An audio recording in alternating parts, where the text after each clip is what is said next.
Hey everybody, this is Games Plus James and welcome back to our Endless Runner tutorial series where we're taking a look at all the basics you need to build your own fun little game. So today we're going to take a look at how to randomly generate some platforms. Last time we looked at how to pool objects together to save on processing time and stuff like that, but this time we're going to take a look at how to make all our objects be randomly appearing. And with the object pooling system that we created last time, it makes things a little bit awkward. So at first we're going to start out with how to randomize our platforms without any object pooling, and then we're going to add it back in so we can see how it all works together nicely. So before we do anything else, actually I just left this on debug mode, so we're going to put it on normal, but we need some more platforms that we're going to use. So we're going to grab one of our prefab platforms here, and we're going to set up just a few different sizes to make it a little bit more interesting. So I'm going to make some duplicates of this guy, so Control and D to copy them, and as you can see they're all kind of slightly blue, and that means that they're a prefab, or they're a copy of a prefab, which is what we've got in here. So if we were to, for example with this guy, if we were to change the tag on him to respawn and we apply and hit apply here, what will happen is that's applying that change to the prefab here. So we can see the tag is now respawn on that one, but that also means that all the other copies of any prefabs will have that tag now. So if we click on these guys, they all have a respawn tag. And we could do the same here. We could get this one and put him back to untagged. And if we switch to a different one, you see they're all still tagged as respawn for now, but with this guy being untagged, if we hit apply again, now all the others are back to being untagged again. So what we're going to do is we're going to change the size of these platforms. So we don't want to be able to make the changes to all of them at once. So if we just highlight all of them and go to game object up here and break prefab instance, that means now if we make any changes, they won't affect any of the other prefabs. We still have these options here to apply any changes, but we don't have to worry about them accidentally happening. And I'm actually going to delete the original 7x1 because we're not going to use that.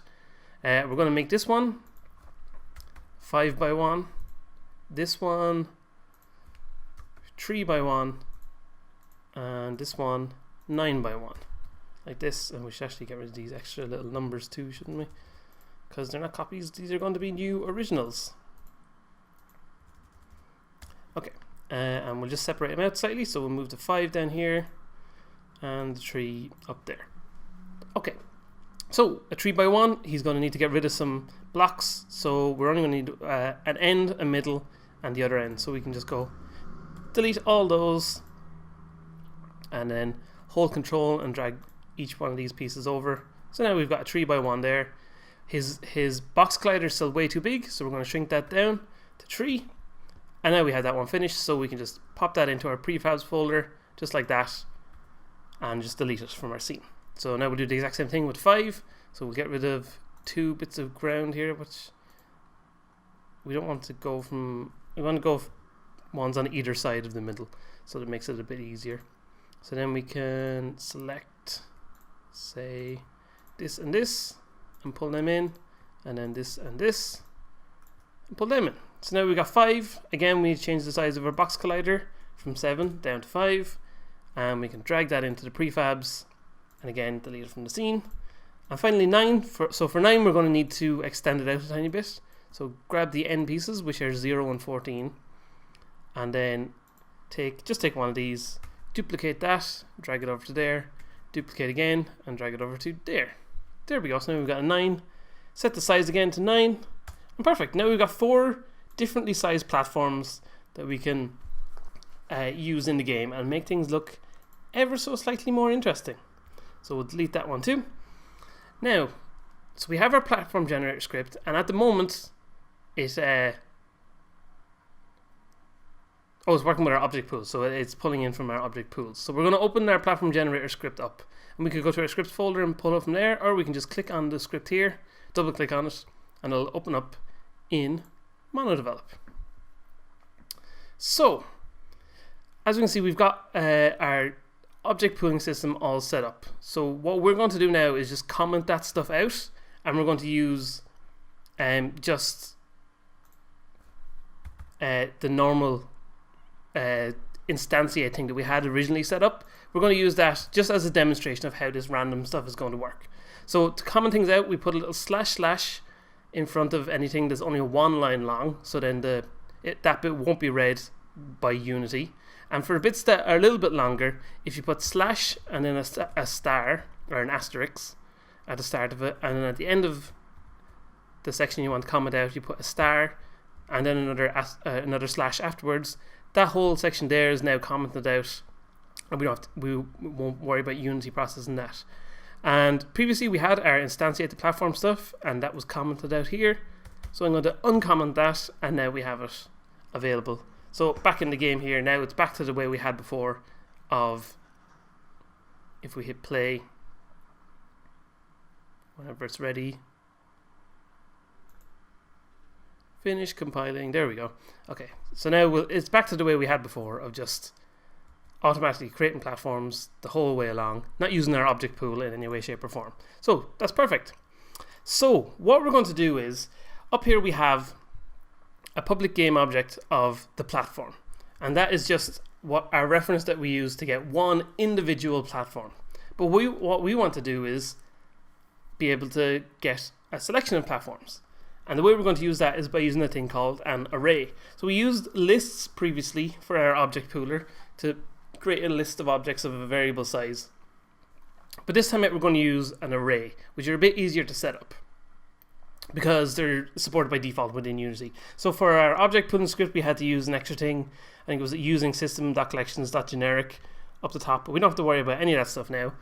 All we have to do to create an array is, after any of these declarations, so we got public game object, public transform, public float. If you want to make an array of floats, you can do the same thing, or transforms, or game objects. What we do is, after the game object, you just put an open and a close square bracket.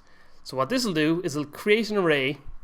An array it's kind of like a list. It's essentially just a whole load of objects set up in a row. And what we're going to do is, just to demonstrate that actually, we'll go back in here, and where we had the platform, which was our 7x1 platform here, once the script compiles, we should see it pop up. We should see it change to an array.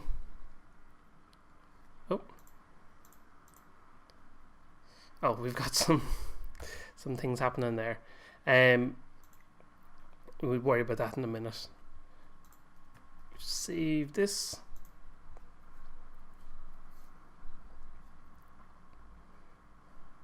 Okay, well that's causing lots of problems in general. Why is this?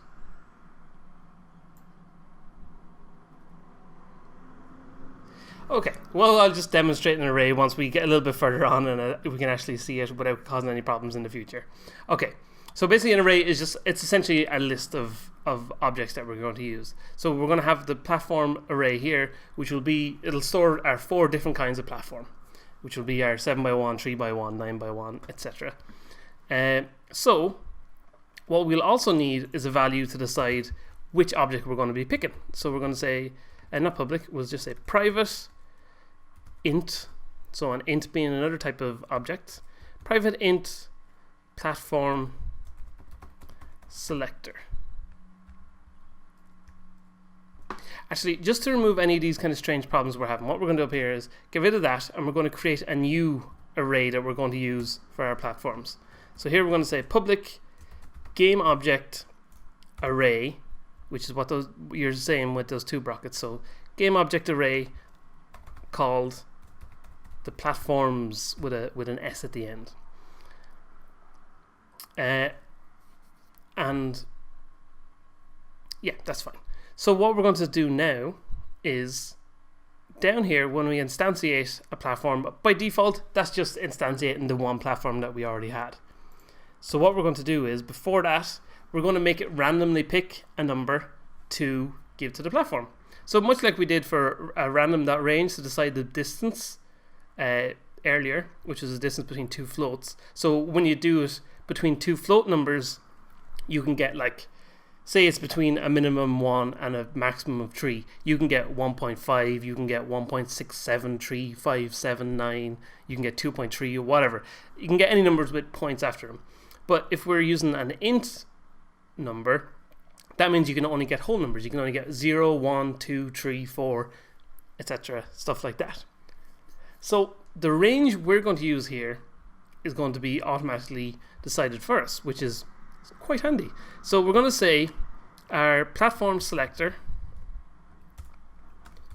which is how we're going to choose the platform, the random platform that we're going to activate at any particular time, is equal to random.range, and the range will be from 0 to, basically we want to be able to select from the range of the platforms that are available to us.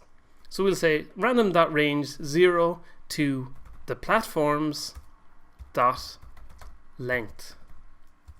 And the reason we do this is because our platforms array isn't any particular length as far as the script knows. Once we set it into the game itself, it's going to be a variable length. If we just save this and we pop back in now, we should get rid of any of these weird little errors that we had there.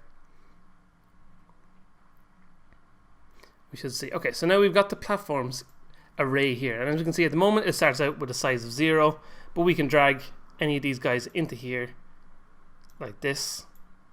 We drag them all in now, actually drag them onto the word the platforms, and now we've created an array of 4 objects. So if we go back in here now, our platforms.length will be 4 because that's how many objects are in our array. But as far as the script's aware, the script doesn't know how many platforms we have. We could have 50 different random platforms that we're using there. So what we're saying is, okay, we want to select any platform between 0 and 50. So it'll go, okay, we'll just choose one platform out of this list. And then once it knows what platforms it's going to select to use, if we go to our instantiate thing here, we have, at the moment it's just taking our normal standard platform that we had to start off with, but we don't want to use that. So we're just going to comment that bit out with this our little star and slash. And instead of the one platform, we're going to say the platforms like this, and we want to get a particular platform from this array. So the way we do that is, say if we wanted to get the first platform, like we covered in the object pooling episode, it starts from 0 in our arrays. So our first object in our list, as it says element 0 over here, if we wanted to get the first one, we could say the platform 0. Or if we wanted to get the fourth one here, we would say the platform's 3. And what we're going to do here is say, okay, well, we want to select the platform based on the random number that we just selected. So in here we'll put in platform selector, just like that. And now if we save this and go back in here, I'm going to put it on debug mode so we'll be able to see the platform selector variable. If we go up here, click on our little slidey lines things, so here we've got the platform selector. So now when we play the game, once things start running, we just let him fall away. As you can see, different size platforms are being selected. We got the 3, 5, our platform selector number is there. Oh, we're just getting we got a bunch of zeros there for a second. I thought it was just frozen like that, but we can see it is changing. It is picking a number from within its range, which is perfect. That's exactly what we wanted to do. But the problem at the moment is we're being left with these huge, big, massive gaps in between, because in our script, if we just stop this playing here, in our script, at the very start, we set up our platform width between each object to go, or to be the full width of, to be the width of just this one particular platform object. So that's not going to be useful to us. We need to set a width amount for all the platforms. So we're going to need another array here. We're going to call this public, or no, this is private because we don't need to do anything outside. So private float array platform widths, because we've got multiple widths this time. So we're not going to use this little line of code anymore. We're going to get rid of that. We are going to reuse the element of it, but we're not going to use it in the same way. So what we need to do now is, the thing with arrays is they can't automatically be given a certain size. So if we just save this now, and we go back in here, just wait for it to compile. Okay, so at the start of our game, our platform width is size 0, and if we hit play, once the game starts going, we know we have 4 platform widths, but our array is only 0. Obviously, within Unity itself, we could just set this to be the exact same as our platforms every time, but we don't want to have to do that manually. And the thing with arrays is you can't just, it's not easy to just go and add something to an array. There is a specific method for doing that, but that takes up more processing time than you really need it to do. So the best thing to do is, in our start function here, what we will say is platform widths is equal to a new float array, and we're going to set the size of this new float array as is being created. And the way we can do that is in the little brackets here, we can put a value. So say if we wanted it to be 4, we could just put a 4 in there and it would create a new array of that length. If we wanted it to be 50, we could create it with that length. And with that in mind, we want to create it to be the exact same length as our platforms array. So we will say the platforms, and much like we did for our random range down here, the platforms dot length. If I could spell length, there we go. So now our platform widths array, if we go back in here, on startup, it'll automatically create a new array here that will be 4 in size. If it compiles, we can show it. So here we go.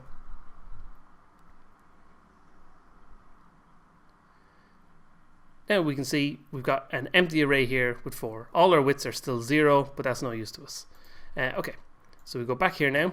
So now what we want to do is set the width of space that we're going to use for each one of these guys. So we need a new for loop, which is what we used previously as well. And just in case you happen to be randomly on this episode, for loops basically work by creating a value at the start. So int I is equal to 0.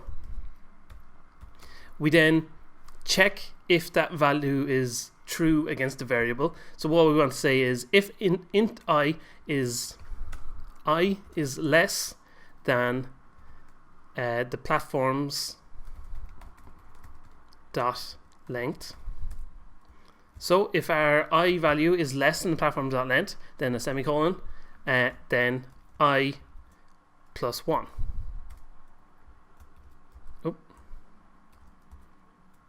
And then we have a couple of curly brackets where we're going to run some code through. So on our first loop through, int I is 0, I is less than the platforms. We'll do a little bit of code. It'll add 1 onto that. Then next time it'll go around and keep checking. So what we want to do is get the width of our platforms. So platform widths, and then the value we want to affect at any particular time is I. So it'll be 0 and then 1 and then 2, etc. is equal to the platform, sorry, it is the one with the S, that array, the object in position 0, which will be platform 3 by 1, we want to get the size of that. So much like we used for just a single platform, we can just copy this bit here, our get component, we'll type it in, our get component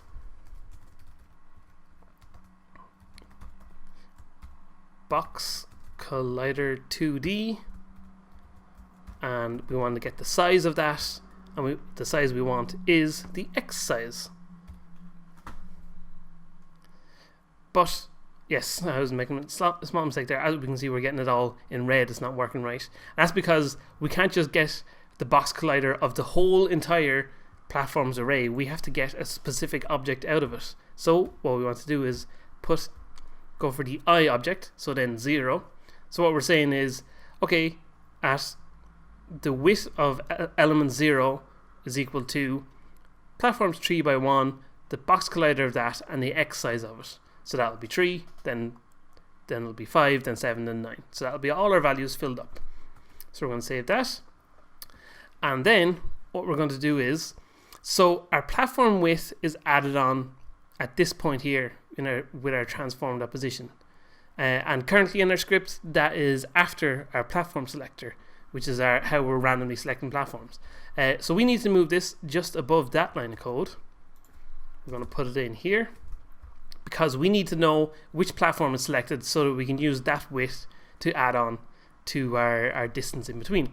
So platform width, instead of just using platform width, we know we've set up a new array called platform widths. So we'll stick an S on there, and in that array we want to select a particular value, which is the value that's been selected randomly. So that's our platform selector. So now if we save this and go back in, we should see that straight away at the start we'll see this array jump up to being 4 in length, and it'll have the 4 values in there. It should be 3, 5, 7 and 9, and then we'll see a little bit more consistent gaps appearing. We still have a little bit them being a bit randomized because we have a random space being created in between, but they should look a bit more sensible and get rid of those crazy massive gaps we were seeing there at first. So as you can see, we've got much smaller gaps. We've still got some big gaps, but that's just the way that our system is creating these gaps for us. So as you can see now, we've got these guys appearing, we've got smaller gaps appearing, and everything's working a little bit nicer. We've got a 3, 5, 7 and 9. So we know that our sizes are becoming a bit more simple. We're actually going to, if we make this distance between smaller, so we should see now we're getting things a little bit closer, a little bit more sensible, just like that. So there you go. That's how we can do the basics of randomizing stuff. Actually, do you know what I'm going to do here? We keep losing our player down below the bottom of the screen, and that's kind of a little bit annoying for testing purposes. Obviously, in the future, when the player goes off the bottom of the screen, we want to kill him. But for now, we want to keep him just kind of within the screen so we can practice jumping and stuff like that. So we're just going to create an empty object here, and we're going to call this... we'll just call this the catcher. And we want to make this, the reason we're creating it as a here, we want it to be a child of the camera so it moves along permanently with our player.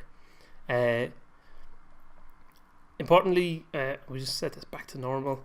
We want him to be able to jump off of this thing, so we want to make sure that the layer we have here is the ground layer. And then we want to give this a box collider 2D, and we want to make it really wide, so we're going to grab the X value of this, just send it out really wide, and then we're going to move it down just below here, so there's enough room for him to run along underneath so he doesn't get caught on any particular platforms, but at the same time there's also, if he falls down, he'll just be caught by this thing. So if we just play it here, we should see once he goes running, he falls down, oh, he's running along, he's still there, so then we can just get back up and continue testing by jumping up and down like this. But yes, okay, so there you go. That's the basics of how to randomize your platforms and keep everything looking a little bit more variable, a little bit more interesting. But as we can see, we're still getting the same issue. Oh, I don't know what happened there. I think there's two platforms overlaid with each other. Yes, this is another problem with the width of our platforms, which we're gonna take. We have a way to fix that, and we're gonna take a look at it next time out. But as we can see, we're still getting all these platforms being created. Because our platform destruction script no longer actually destroys objects, it just turns everything to sleep afterwards. Everything's being left behind and not destroyed, so that's creating way too much stuff that we don't need to be handling up here. So next time out, we're going to take a look at, now that we have the basics of randomizing down, we're going to take a look at how to apply that to our object pooling system, and then we're going to take a look at how to fix the widths of things, because an issue that we're running into at the moment is essentially that, say if we have an object that's 9 wide, if we just look at this guy here, so say we have even this one that's 7 wide, and we add on, the point stays here after the object has been created. Then when it goes to the next thing and we need to generate a new platform, and say the platform we decide to generate is only 3 wide, then all it moves along is 3 spaces here.